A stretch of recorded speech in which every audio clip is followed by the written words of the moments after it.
Close video. Late Thursday night, Jussie Smollett's fate was decided during his hate crime hoax trial in Chicago. After a contentious week of witness testimony, counsel arguments and deliberation, the jury found the former Empire actor guilty on the first 5 counts, and he was acquitted on a 6th count of lying to a detective weeks after Smollett said he was attacked. Lara Yeretsian, a criminal defense attorney who didn't work on the case, told Fox News she wasn't surprised by the verdict and doesn't believe Smollett's celebrity status helped him at all. Not a surprising decision by the jury, but what a waste of taxpayers' money. Pretrial diversion was a fair disposition in this case. Unfortunately, being a celebrity backfired in this case, she said. Now that he's been found guilty of 5 felony charges, he'll most likely get a probationary sentence in light of his lack of prior record. So what did the prosecution really gain? They used the criminal justice system and taxpayers' money to punish Smollett for wasting taxpayers' money. Yeretsian concluded.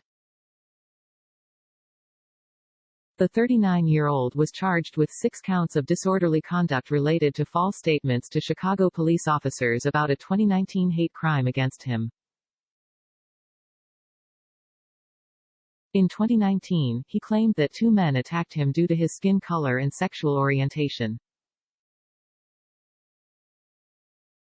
He was found guilty of telling a police officer he was a hate crime victim, telling an officer he was a battery victim, telling a detective he was a hate crime victim, telling a detective he was a battery victim, and then telling a detective again he was battery victim. He was not found guilty on a 6th charge of telling a second detective he was an aggravated battery victim. Count 1 accused him of telling responding Chicago police officer Muhammed Baig at around 2:45 a.m., some 45 minutes after the purported attack, that he was the victim of a hate crime. He said 2 attackers put a rope around his neck. Count 2 referred to Smollett telling the same officer he was a victim of a battery, describing attackers beating and pouring bleach on him. Counts 3 and 4 stemmed from Smollett making the same claims but to a different officer, Kimberly Murray, later that morning, just before 6 a.m. Count 5 accused Smollett of again telling Murray at around 7:15 p.m. that he was the victim of a battery. Count 6 referred to Smollett reporting on February 14, 2019, to Detective Robert Graves that he'd been a victim of an aggravated battery. Former U.S. Attorney Neama Rahmani, who also didn't work on the case, told Fox News, Smollett cried wolf. Smollett directed and performed in one of the most shameful courtroom displays in recent memory. Despite overwhelming video and cellular evidence of his guilt, Smollett took the stand, committed perjury, and gave a ridiculous, fictional account of the purported attack against him, he said.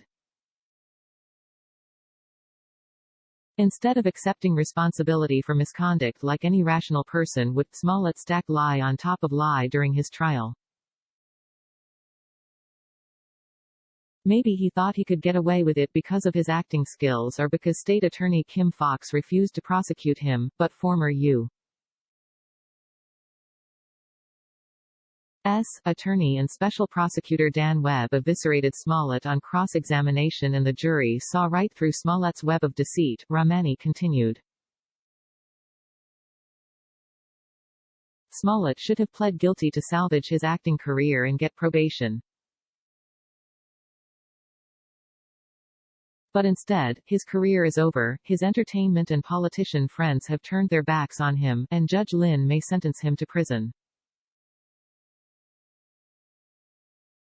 Following the guilty verdict, Special Prosecutor Dan Webb addressed the media and told reporters that his message to the jury was that Smollett faked a hate crime and then lied to the police about it and then compounded his crimes by lying to the jury during the course of this trial and insulting their intelligence.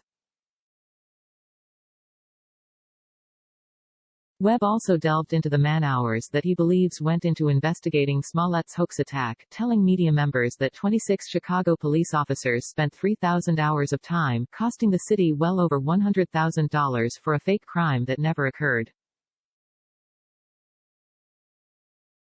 The charges are Class 4 felonies that carry a prison sentence of up to 3 years, but experts have said Smollett would likely be placed on probation and ordered to perform community service if convicted. Smollett's attorney, Nenye Uche, said on Thursday following the conclusion of the trial that Smollett would be appealing the guilty verdicts. He said Smollett's team is confident he's going to be cleared of all accusations on all charges. The verdict is inconsistent. You can't say Jussie is lying and say Jussie is not lying for the same exact incident. Fox News' Julius Young, Nate Day, and the Associated Press contributed to this report.